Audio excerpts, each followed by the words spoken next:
Mina olen Noora Sööt, ma olen 20-aastane ja ma olen elanud Eestis 2 kuud.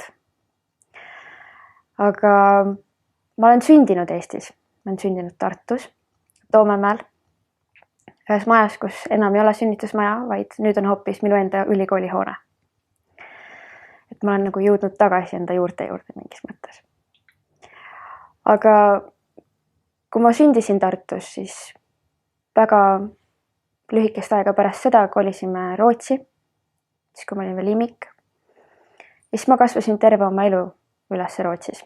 Ma käisin Stockholmi Eesti lasteaias, ma käisin Stockholmi Eesti koolis ja Rootsis tavalises gümnaasiumis, enne kui ma siis ülikooli tulin Eestisse. Ja ma olen tajunud väga palju erinevusi Eesti ja Rootsi vahel, inimeste ja kultuuri ja traditsioonide vahelisi erinevusi. Üks kindel stereotüüp, mis rootslaste kohta ongi see, et rootslased on nii soojad ja nii sõbralikud. Et eestlased on kuidagi nii karedad ja külmad. Aga tegelikult seal taga peitub üks fenomen, mida eriti ei tunneta enne kui sa oled Eestis, enne kui sa oled Rootsis elanud mingit aega. Ja proovinud siis nii-öelda kohalike rootslastega tuttavaks saada ja uusi sõpru endale leida.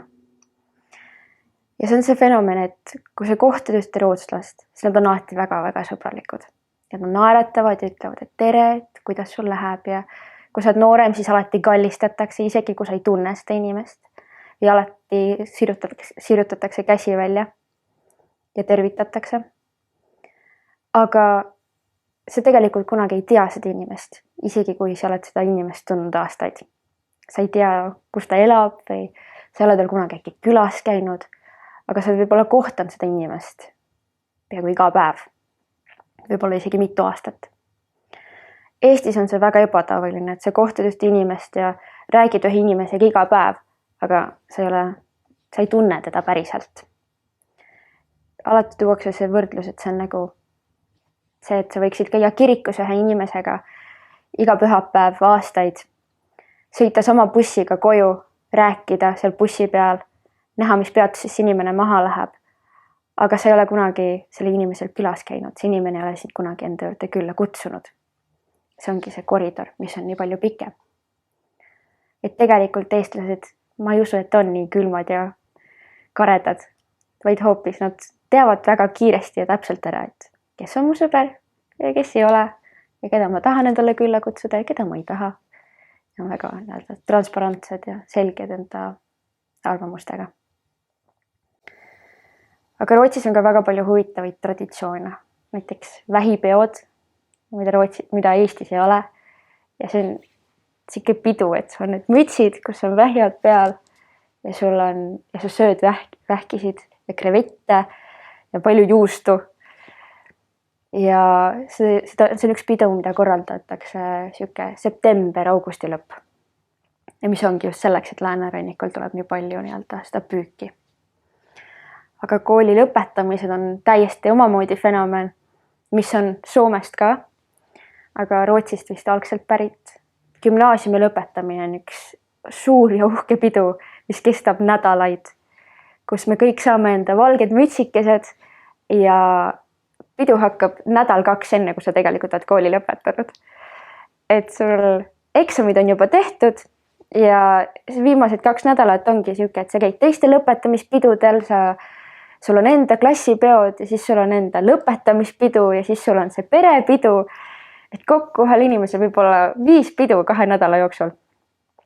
Ja kõik lapsevanemad teavad, et need on need õhtud, kus nemad ei saa magada, sest et ma minna autoga lapsele järele kuhugile. Ja enda kogemusest, ma sain ka sellise studendi, see kutsutakse, et see on see nii-öelda kooli lõpetamine,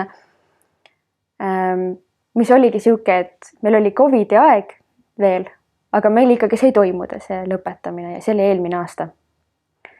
Siis meile anti see valge müts, kuhu kõik kirjutasid oma nimed sisse ja kui kool sai läbi, siis viimasel päeval sul anti diplom, aga niimoodi see lõpetamine ei alganud. Kooli lõpetamine algas hommikul kell 6, kui oli šampuse hommikusöök. Ja siis oli šampuse hommikusöök, kõik sõid saia ja kõik jõid šampust ja oli juba paras pidu kell 6 hommikul kellegi aias. Siis mindi kooli suure hurraaga, saadi diplom kätte ja siis joosti, sõna otseses mõttes joosti kooli ustest välja, muusika kõlal, ümber terve koolihoovi, kõigil olid valged kleidid või pintsakud. Ja siis hüpati ja kargati ja kuna Rootsis on see traditsioon, et tegelikult peale just seda välja jooksmist, siis tehakse selline asi, et sõidetakse ühe kaupiku tagakastis 30 kilomeetrit tunnis ja väga suure muusika ja käraga läbi kesklinna ja visatakse üksteise peale õlut või šampust. Ja see on selline väljaelamine ja tähistamine. Aga kuna oli COVID, siis see keelati ära, nii et ma ei saanud õnneks seda läbi kogeda. Ja hoopis meie läksime enda klassiga ühele paadile, mille katusel me hüppasime ja jõime šampust ja sõitsime mööda nii-öelda Stockholmit ringi, sest Stockholm on ju koostatud erinevatest saartest. Nii et me saime ringi seal sõita. Ja siis oli veel klassipidu ja siis oli veel perepidu ja siis kell 3 hommikul tulid minu vanemad minu lautaga järgi. Ütleme nii, et kui minu õed ja vennad pidid lõpetama, siis minu vanemad olid juba kindlalt nii-öelda ette planeerinud, et mis ööd nemad ei saa magada ja kuhu nemad peavad minema ja reeglid pandi paika. Aga see on üks väga vana traditsioon ja tegelikult miks see on nii suur hurraa, see gümnaasiumi lõpetamine on sellepärast, et see kunagi oligi kõige kõrgem haridus. Ja see natuke näitas ühiskonnas ära, et sa oled siis kõrgelt haritud ja sina oled siis see, kes läheb kas siis veel edasi õppima või kes nüüd läheb edasi kuhugile kõrgesse ametisse tööle. Et tegelikult väga väike osa ühiskonnast varem sai niimoodi tähistada seda kõrgkooli lõpetamist. Miks Rootsi on minu jaoks nagu üks vikerkaaremaa? Ja see tegelikult ilmnes mulle siis, kui ma olin Tartus elanud 6 aega ja ma olin kogu aeg hämingus erinevate sotsiaalsete nii-öelda situatsioonide üle, et ma olin harjunud sellega, et minu ümber on nii mitu erinevat rahvust. Peaaegu üks kolmandik, pole vähem, on Rootsis sisserändajad, teine või isegi 3. generatsioon või esimene. Ja ise ma olin ka sisserändaja, ma käisin ju Stockholmi Eesti koolis, mis on sisserändajate kool.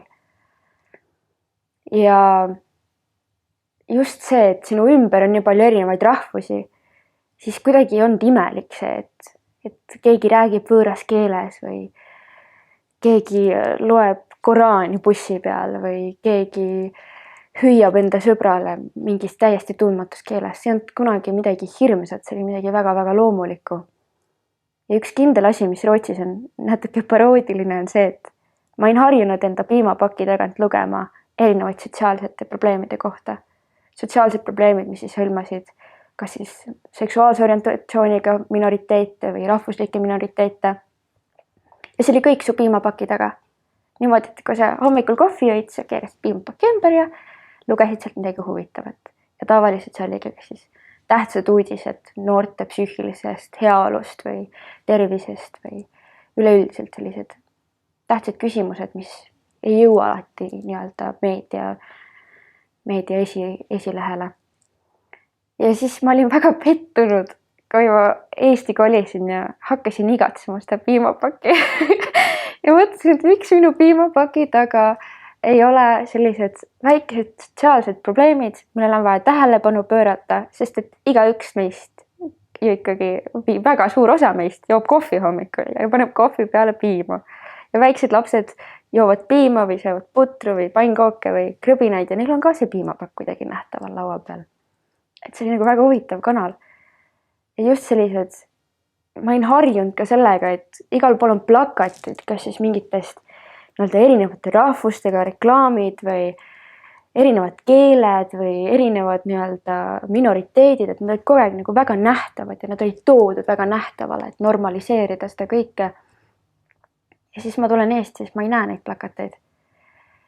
Ja kuidagi alguses kuidagi ajas mind väga marru. Siis mõtlesin, et kuidas nii, et see on ju normaalne. Ja siis mulle tehti selgeks, et enamus maailmas ei ole veel normaalne. Et tegelikult see on ekstreemsus. Võib olla ekstreemselt hea aga ikkagi ekstreemsus. Ja et ma ikkagi pidin leppima sellega, et ma olen vikerkaaremaalt. Et seal on nagu kõik võimalik ja kõik nii-öelda vikerkaare värvid on nagu teretulnud ja kuidagi ühiskonnas välja toodud.